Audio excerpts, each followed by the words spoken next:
नमस्कार।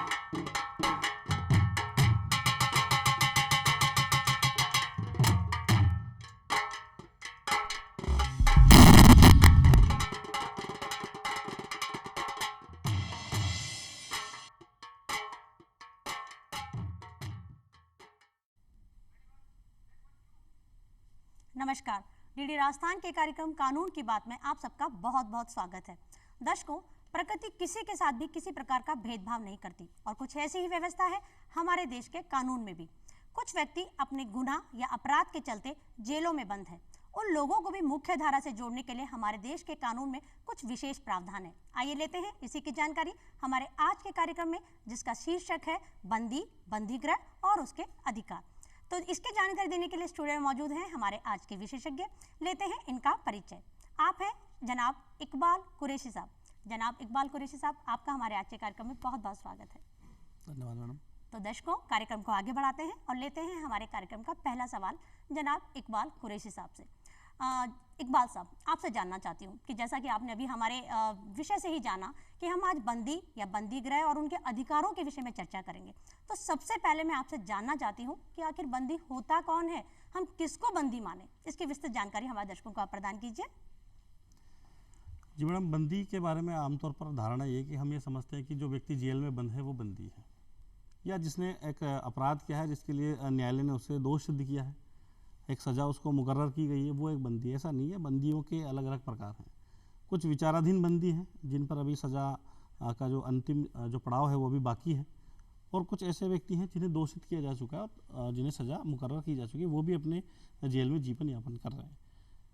अगर इसके परिभाषा की तरफ हम जाएँ तो एक कारागार अधिनियम 1894 बना हुआ है, जिसमें साफ तौर पर स्पष्ट रूप से बताया गया है कि बंदी वो व्यक्ति है जिसे किसी अपराध के लिए दोष सिद्ध किया गया है या जो विचाराधीन है और राज्य द्वारा मान्यता प्राप्त एक संस्था, जिसे हम जेल कह लें, बंदीगृह कह लें या कारागृह कह लें, जहाँ पर वो रहता है, राज्य के प्रोटेक्शन में रहता है। और भारतीय जो हमारा संविधान है, उस संविधान के तहत राज्य सूची का ये विषय है, जो हमारे संविधान में 7 सूचियाँ दर्शाई गई हैं। उसमें राज्य सूची में प्रविष्टि 4 में कारागार व्यवस्था के बारे में आएगा। जो भी कारागार होंगे उनकी व्यवस्थाओं के बारे में, बंदियों के बारे में, उनके अधिकारों के बारे में जो तय करना है, जो कानून बनाने हैं, वो सभी कार्य जो है वो राज्य सरकार की जिम्मेदारी है। उनको संविधान के द्वारा ये जिम्मेदारी सौंपी गई है। तो बंदी से हमारा तात्पर्य जो विचाराधीन बंदी है, जिन पर अभी सज़ा होना उनकी बाकी है और जिन्हें दोषित किया जा चुका है और जो जेल में रह रहे हैं, वो व्यक्ति हैं बंदी। जी, आपने कहा जेल में रह रहे हैं और जो किसी कानून के तहत, किसी व्यवस्था के तहत जेलों में रह रहे हैं, उनको हम बंदी कहते हैं। तो इकबाल साहब, मैं अगला सवाल आपसे जानना चाहती हूँ कि बंदियों की आखिर स्थिति होती क्या है, कैसी स्थिति हम उनकी मान के चलें, जहाँ वो रहते हैं वो जगह कैसी होती है या किस तरह का व्यवहार उनके साथ किया जाता है, क्या कहना चाहेंगे आप इस पर? देखिए, बंदियों के लिए जो कारागार बने गए हैं, जिसे हम जेल कह लें, कारागृह कह लें या बंदीगृह कह लें, एक ही बात है। तो ये जो व्यवस्था है, कोई नवीन व्यवस्था है नहीं, और ब्रिटेन से इसकी शुरुआत हुई। और उस समय जैसे चिड़ियाघर में पशुवत जीवन जीता एक पशु, ठीक उसी तरह मानव को वहाँ पर रखा जाता था, उसके साथ अत्याचार किया जाता था, और जितने भी मानवीय अधिकार हैं और जो भी ह्यूमैनिटेरियन ग्राउंड्स हैं, उन सब की बिल्कुल उनको कर्टेल कर दिया जाता था, समाप्त कर दिया जाता था। धीरे धीरे उस पर परिवर्तन आया, सुधार हुआ। बहुत सारी बंदीगृह समिति, सुधार समिति बनी गई। प्रथम बंदीगृह सुधार समिति बनी, द्वितीय बंदीगृह सुधार समिति बनी, और उसके बाद में धीरे धीरे ये एक्ट आया 1894 का, जिसमें ये व्यवस्था की गई कि बंदीगृह में कौन व्यक्ति है, उसके क्या अधिकार होंगे। और वहाँ पर जो देखा गया, जिसमें हम साफ तौर पर देख सकते हैं कि कार्यपालिका और जो हमारी व्यवस्थापिका बिल्कुल असफल है। हाँ, न्यायपालिका ने अपना आप अहम रोल दिया है, बहुत सारे न्याय निर्णयों के माध्यम से हम देख सकते हैं। जहाँ पर उनके अधिकारों की बात करें तो हम ये कह सकते हैं कि बहुत दुर्भर स्थिति है। आप चिकित्सा की स्थिति को देखें, उनके रहन सहन की स्थिति को देखें, भीड़ भाड़ इतनी भरी हुई है जेलों में कि जो विचाराधीन कैदी हैं और जो सजा याफ्ता कैदी, वो इतने सारे भर दिए गए हैं कि वहाँ पर भीड़ भाड़ होने के कारण वहाँ पर जघन्य अपराध भी हो रहे हैं, आपसी उसमें झगड़े भी हो रहे हैं, गाली गलौच भी हो रही है, और कई बार जो महिला बंदी है उनके साथ भी दुर्व्यवहार देखने को वहाँ पर मिल रहा है। तो बहुत सारी गाइडलाइन सुप्रीम कोर्ट की हमने देखी है।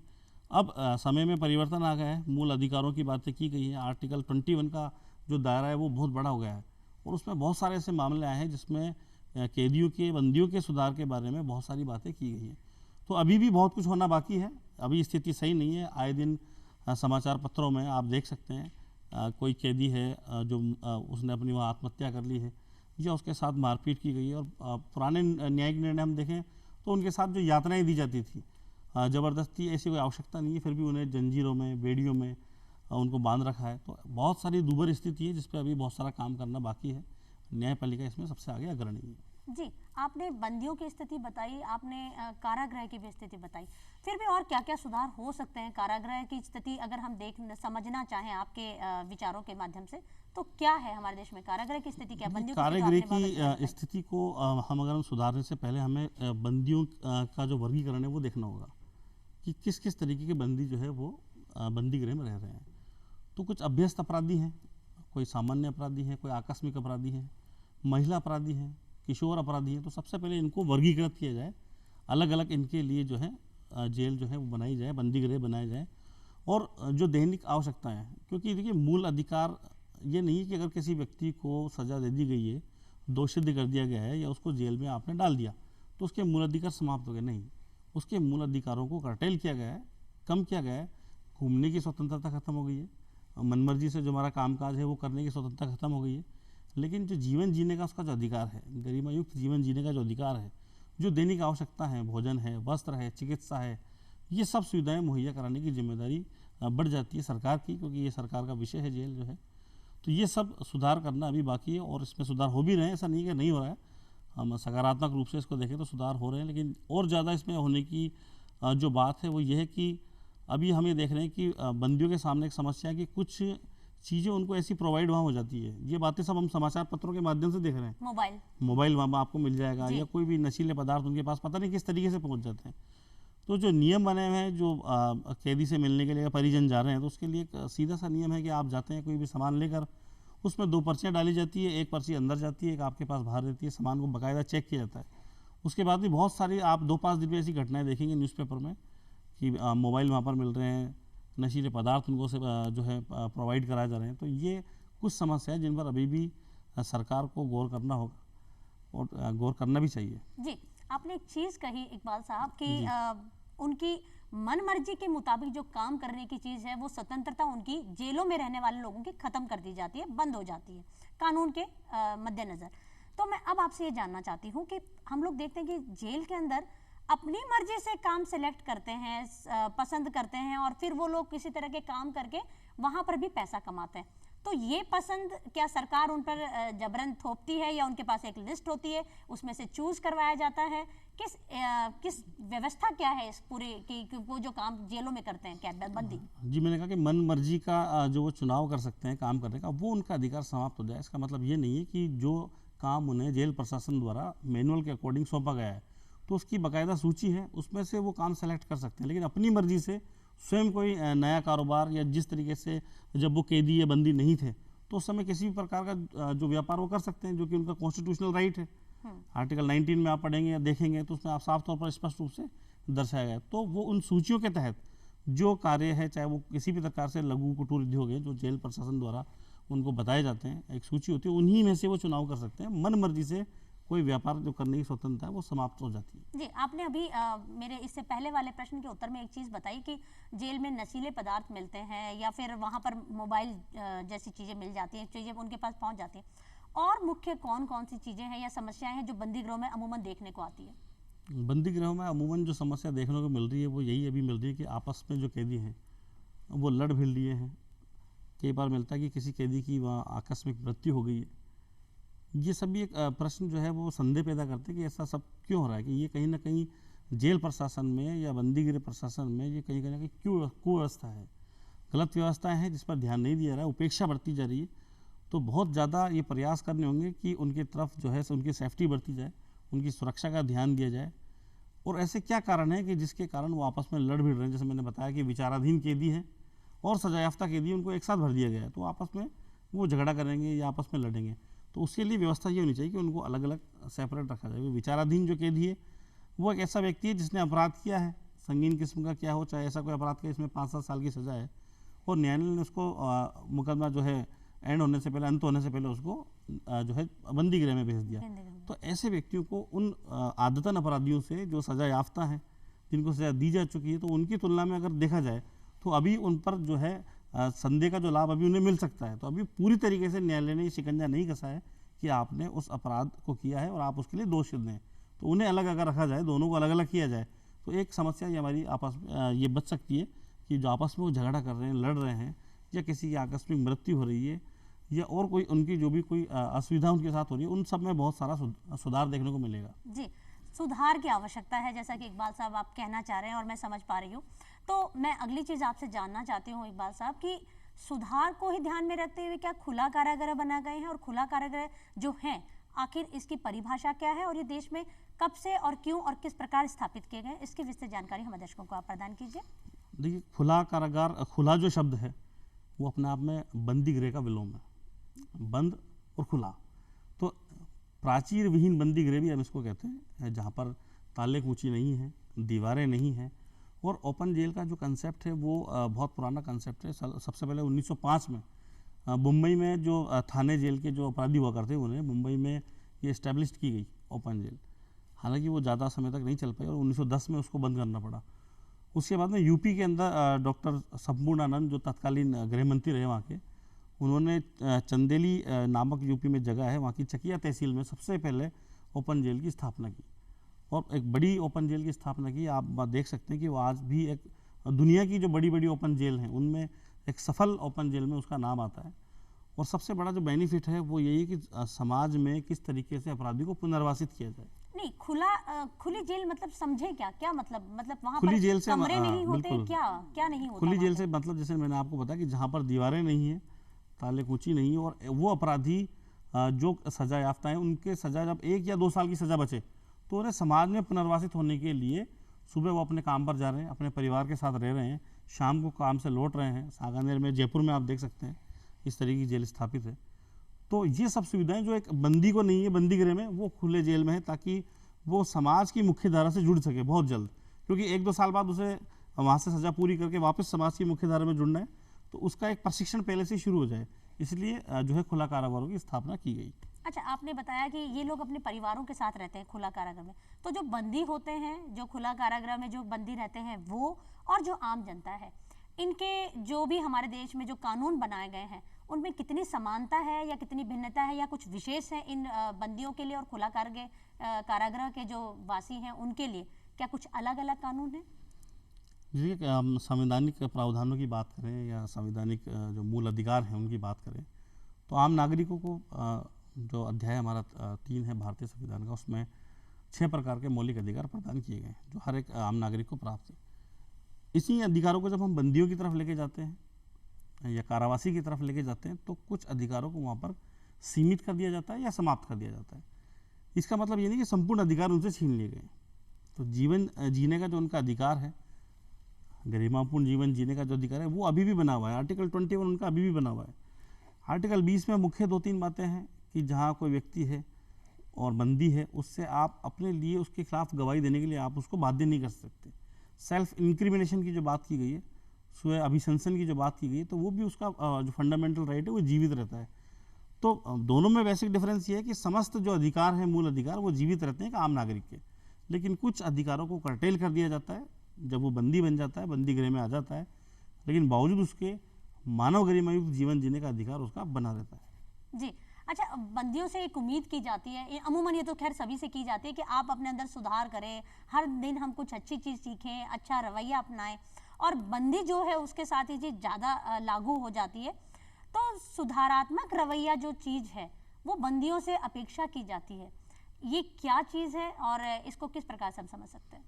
देखिए, सुधारात्मक रवैया से पहले हम आ जाएं कि न्याय प्रशासन के सिद्धांत क्या है।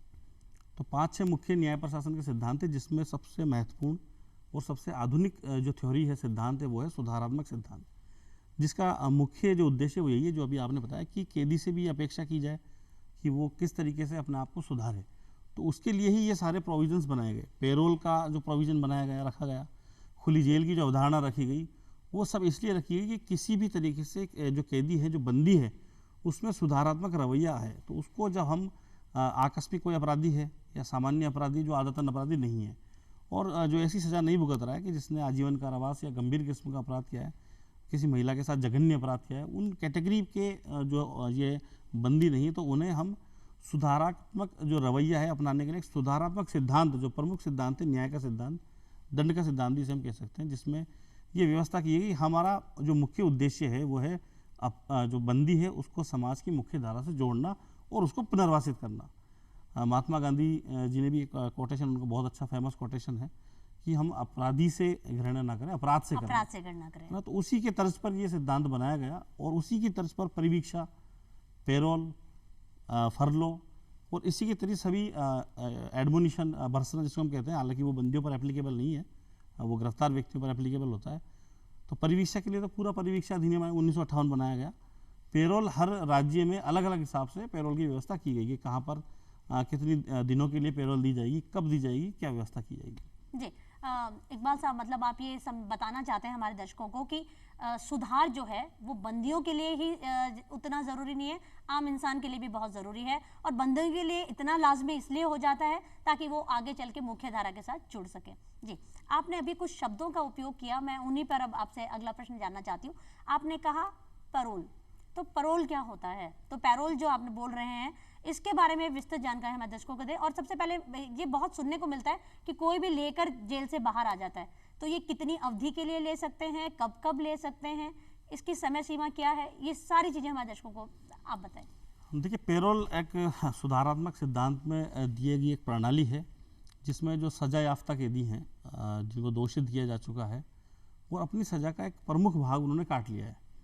अलग अलग राज्यों के हिसाब से वो बनाया गया है, कहीं पर 1/4 सज़ा का भाग काट लिया गया है, कहीं पर 3/4 काट लिया गया है। तो उसके बाद अगर उनका अच्छा आचरण है, जेल प्रशासन ये देखता है कि वो अच्छा आचरण का व्यक्ति है, जेल प्रशासन में जितनी उसने सज़ा काटी उसमें उसका आचरण अच्छा रहा, किन्हीं कैदियों पर उसने अत्याचार नहीं किए, कैदियों से झगड़ा नहीं किया, मारपीट नहीं किया, जेल प्रशासन के साथ उसके मधुर संबंध रहे, ठीक संबंध रहे, तो पेरोल बोर्ड ये तय करता है कि उस व्यक्ति को पेरोल दी जाए या नहीं। तो एक एप्लीकेशन, आवेदन दिया जाता है जेल अधीक्षक को।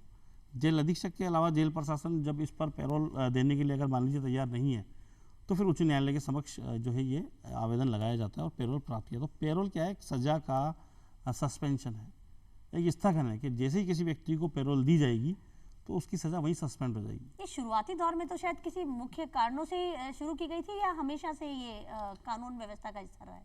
देखिए, कानून व्यवस्था का नहीं है, मैंने अभी आपको पहले भी स्टार्टिंग में बताया कि जेल प्रशासन के संबंध में जो भी नीतियाँ हैं, जो भी बातें हैं, जो भी सुधारात्मक रवैये हैं, वो सब स्टेट के अकॉर्डिंग हुआ, क्योंकि ये स्टेट सूची का है। तो अलग अलग राज्यों में ये अलग अलग व्यवस्था की गई है इसके बारे में। अच्छा, कितने समय के लिए पैरोल ली जा सकती है? एक कैदी कितनी बार ले सकता है, और कोई समय भी अवधि है कि आप 10 दिन की ले सकते हैं, तो वो उसको टुकड़ों में कितनी बार ले सकते हैं, या 1 महीने की ले सकते हैं, क्या है समय अवधि कुछ है इसकी? देखिए, पेरोल सबसे पहले पेरोल को हम देखें कि पेरोल को 2 जगह विभाजित किया गया है। एक तो सामान्य पेरोल है और एक आकस्मिक पेरोल है। सामान्य पेरोल जब है कि जब कोई आप आवश्यकता आपको दर्शानी होगी, कोई ज़रूरत आपको बतानी होगी कि मुझे, क्योंकि मनुष्य क्या एक सामाजिक प्राणी है और उसके ऊपर सामाजिक उत्तरदायित्व हैं, तो किन्हीं सामाजिक उत्तरदायित्वों को पूरा करना, उसके बगैर उसकी अनुपस्थिति में पूरे नहीं हो सकते, इसलिए वो पेरोल की डिमांड करता है। आकस्मिक से मतलब ये कि या तो वो स्वयं बीमार हो जाए, या ऐसी कोई समस्या सामने है कि परिवारजन में किसी की मृत्यु हो गई है, वहाँ उसको जाना है, तो आकस्मिक पेरोल भी दी जाती है। लेकिन रेगुलर जो पेरोल है उसके लिए 20 दिन, फिर एप्लीकेशन को बार बार उसको बढ़ाया जा सकता है 30 दिन। और पेरोल के बारे में ये है कि जो सज़ा आपने बाहर काटी उसके बाद आपकी सज़ा वापस काउंट स्टार्ट वहाँ से होगी। तो आपने अगर 20 दिन पेरोल लिया, फिर आपने 20 दिन पेरोल बढ़ा लिया, तो ये 40 दिन की जो समावधि है ये आपकी सज़ा में काउंट नहीं होगी। इसीलिए कहते हैं कि पेरोल एक जो है कारावास से सशर्त मुक्ति है, शर्त के साथ कि जैसे आप आएंगे आपने सज़ा को सस्पेंड किया और आपकी सज़ा वहीं से शुरू होगी। जी, और ये जो हमने अभी जो थोड़ी देर पहले बात की सुधारात्मक रवैया, जो तो अगर सुधारात्मक रवैया है तभी पैरोल भी मिलेगी। जी, अच्छा, पैरोल के बाद आपने एक शब्द और बोला, फरलो। तो फरलो क्या होता है? मैं ये पहली बार सुन रही हूँ, तो मैं बहुत इच्छुक हूँ ये जानने के लिए कि ये क्या चीज़ है। हमारे दर्शकों को इसकी जानकारी आप प्रदान करें, इकबाल जी। देखो, पेरोल और फरलो में कोई ज़्यादा बेसिक डिफरेंस नहीं है। आमतौर पर इसको हम एक ही समझते हैं कि जब कोई जेली है, कारावासी है, जेल में रह रहा है, तो एक अधिकार के तहत वो बाहर आने की मांग रखता है किसी कारणवश। फरलो पेरोल से इसलिए अलग हो जाता है कि पेरोल की जब हम मांग करते हैं तो ये जरूरी नहीं कि आपको पेरोल दिया जाए, लेकिन फरलो अधिकारपूर्वक आप मांग इसमें कर सकते हैं। दूसरी बात, फरलो जो चीज़ बनाई गई, वो फरलो जो कंसेप्ट बनाया गया वो इसलिए बनाया गया कि लंबी सज़ा के जो अपराधी हैं, अब जब उनकी सज़ा पूरी होने वाली है 1-2 वर्ष पहले, तो उनको जब वो वापस समाज में जाएंगे तो कलंकित होकर वो जाएंगे। समाज उनको है की दृष्टि देगा कि ये एक सजा याफ्ता व्यक्ति और इतने साल जेल में रहकर आया है। तो समाज में उसको वापस कैसे पुनर्वासित करें, समाज की धारा में उसको वापस कैसे जोड़ें, तो ये ऑटोमेटिक ही फरलो दिया जाता है कि आप वापस समाज में जुड़े और समाज की धारा से जुड़ने के लिए कि एक व्यक्ति जो नीरसता जिसमें आ गई है, जिसमें जेल में रहते रहते उसमें एकरसता आ गई है, उस नीरसता को, उस एकरसता को समाप्त करने के लिए फरलो पद्धति अपनाई गई। दूसरा सबसे इम्पोर्टेंट बात फरलो में और जो उसको पैरोल से अलग करती है वो ये है कि मैंने बताया कि पैरोल स्थगन है सजा का, यानी आप जो बंदी गृह से बाहर जो आप समय बिता रहे हैं वो उसमें काउंट नहीं हो रहा है।